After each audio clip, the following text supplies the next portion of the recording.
د عامه ساتنې ملي تصدۍ وایي د هیواد د سترو ملي او حیاتي پروژو په ساتنه کې بې ځایه او غیر قانوني مداخله نه مني او د وکیلانو او رسنیو تر فشار لاندې به رانشي.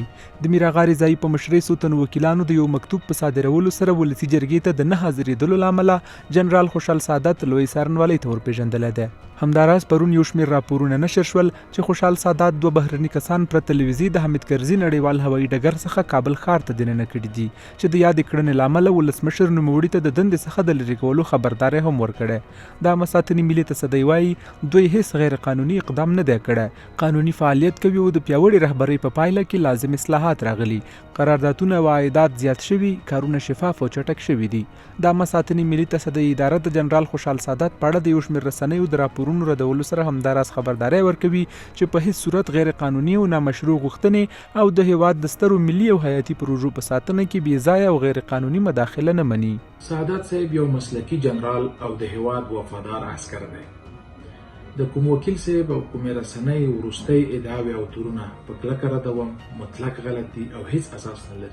ومو غوښتل د ولسمشر له لوري جنرال خوشحال سادات ته د خبردارۍ په اړه د ولسمشرۍ ماړی نظر هم ولرو، خو د ځواب په اخیستلو بریالي نشو.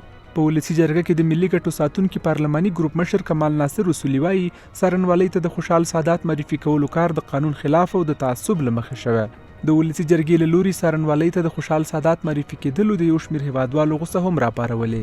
زموږ په وطن کې بدبختانه هغه څوک چې مکافات ورکړل شي مجازات کېږي. دلته په افغانستان کې ځینې معافي کړي دي چې هغه نه غواړي چې هغه ژمن جنرالان پاتې شي په دولت کې او خپل ملت ته کار وکړي.